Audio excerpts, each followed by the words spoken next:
छत्तीसगढ़ के नवा रायपुर में चल रही डीजीपी आईजी कॉन्फ्रेंस के दौरान नक्सल मोर्चे से एक अत्यंत महत्वपूर्ण और अभूतपूर्व घटना सामने आई है, जिसने सुरक्षा एजेंसियों के साथ साथ 3 राज्यों की सरकारों का ध्यान अपनी ओर खींच लिया।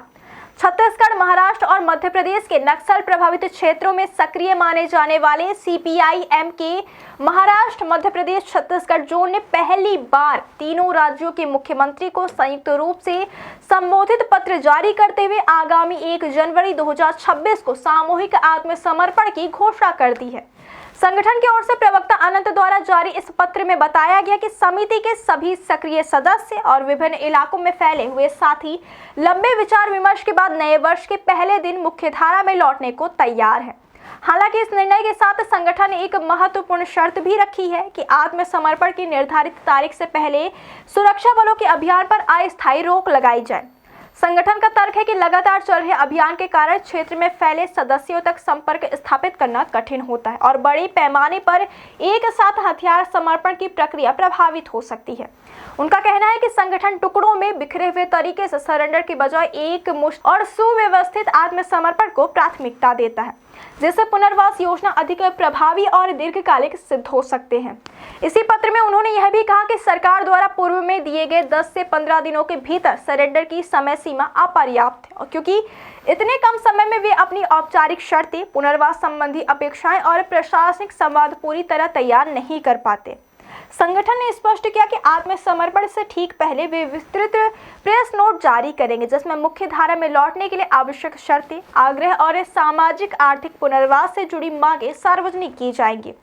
पत्र में पहली बार उन्होंने जोन के सदस्यों के बीच आपसी संवाद बनाए रखने के लिए एक निर्धारित संचार माध्यम का उल्लेख भी किया है, जो इस घोषणा को पहले की तुलना में कहीं अधिक खुली, संगठित और सार्वजनिक पहल बनाता है।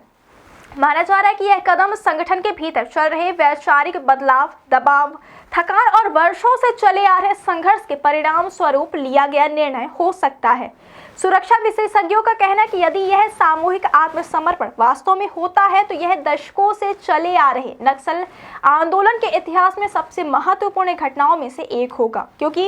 इससे प्रभावित क्षेत्रों में शांति स्थापना, विकास कार्यों की गति और कानून व्यवस्था पर सकारात्मक प्रभाव पड़ेगा।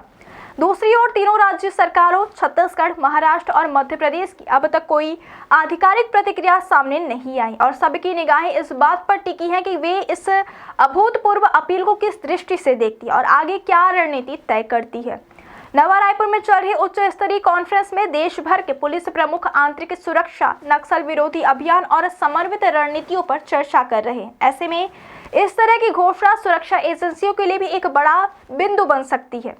सम्मेलन में शामिल वरिष्ठ अधिकारियों के मुताबिक यदि संगठन की घोषणा व्यवहारिक धरातल पर उतरती है तो यह केवल 3 राज्यों में ही नहीं बल्कि समूचे केंद्रीय भारत के सुरक्षा ढांचे में बड़ा बदलाव ला सकती है। हालांकि यह भी माना जा रहा है कि ऐसी घोषणाओं को लेकर सतर्क रहना आवश्यक है, ताकि सुरक्षा बलों की तैनाती और रणनीति में कोई ऐसी चूक ना हो जाए जो जोखिम पैदा करे।